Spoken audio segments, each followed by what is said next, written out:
everybody, it's Lyn from Lyn's Crafts. I get a lot of questions about different brands of polymer clay. Normally I can't answer them because I only work in Premo from SculpeyIII. But I have recently started using the Souffle clay in certain areas. And I just recently got the Fimo Professional. I got a set of these. So what I wanted to do was to come by and show you the strength test using these two clays. And then I'm going to do a mix of the Souffle clay with a bit of Premo and see if that doesn't strengthen it a little bit. I've got some questions there, and this is the only green Premo I have left. So other than some green translucent, and I'm not using that for just a test. So I'm gonna condition these, and then I'll be back. Alright, I did want to share with you that this Fimo Professional, and I was sent this by Stadler, the company. But when it arrived on a day when it was like 104. And unfortunately it's sat in my box for a while. So it was pretty crumbly when I first cut some off to use it. But it does look like it's going to come together if I can get it to soften up any at all. Alright, so I just wanted to share with you. It does happen to me too. This is the Souffle, and it's a little bit more workable. As you can see, it does crack when I first fold it, but it comes right back together. So this is the Souffle, and I have had this for a while, and it didn't arrive on a day when it was 105, 104, whatever. You can tell a little difference when it gets that hot, trust me. Alright, so this is the Souffle. This will be the Fimo if I can condition it. Alright, this is after running it through my pasta machine 20 times. And as you can see, it still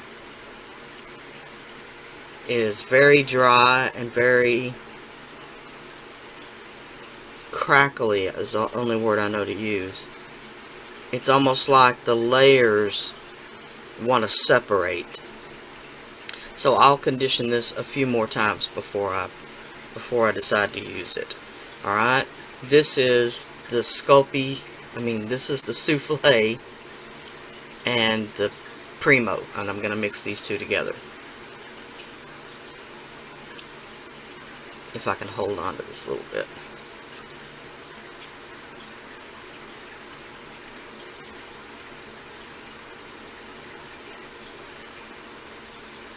Alright, I'll be back after I condition this just a bit.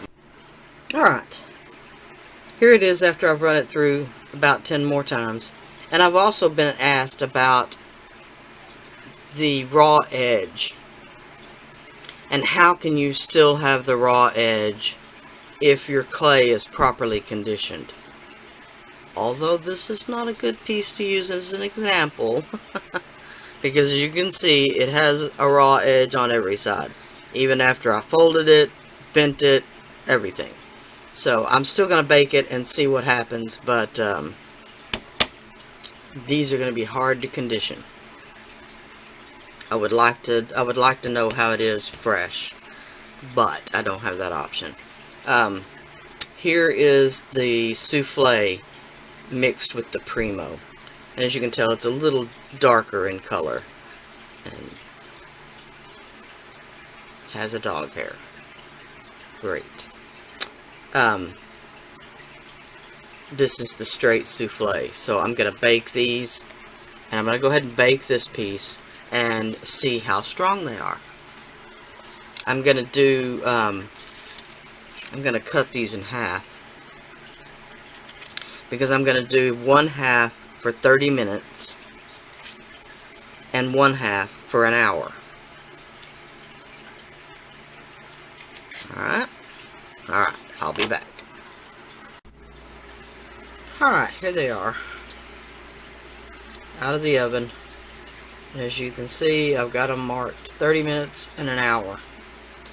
Now, I'm going to say up front that the Fimo, this is not going to be an accurate test.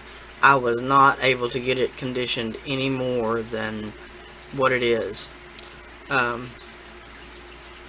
have to see if I can contact the company or something and see if they have any suggestions. Alright, but this is the 30 minutes and this is the Fimo.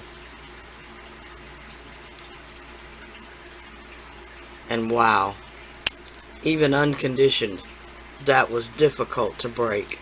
And you can see how grainy and broken this piece was. Alright, that's the 30 minutes. This is going to be the hour piece.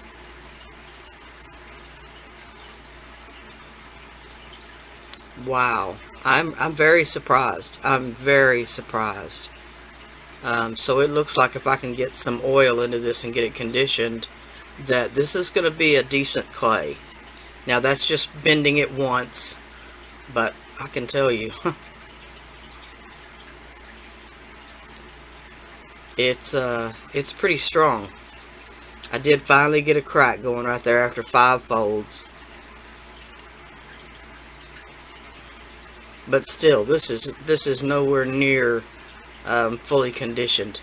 So I'm pretty impressed. Wow. Alright, this is the souffle, the straight souffle. So, oh wow. That really did just snap, didn't it?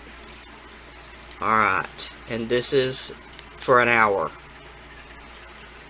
A little different. Yes, it definitely benefits from baking longer. Definitely. Alright. This is 30 minutes with the Premo added. Oh, still just as brittle. 30 minutes is just not long enough. Even on a piece this thin. That's a 1/16 of an inch. Okay, and here is for an hour with the same mix, the Premo and the souffle. And it did break, actually. Which leads me to want to go back and do the souffle alone. Isn't that odd? That the souffle alone, at baking it for an hour, is stronger than the souffle mixed with the Premo.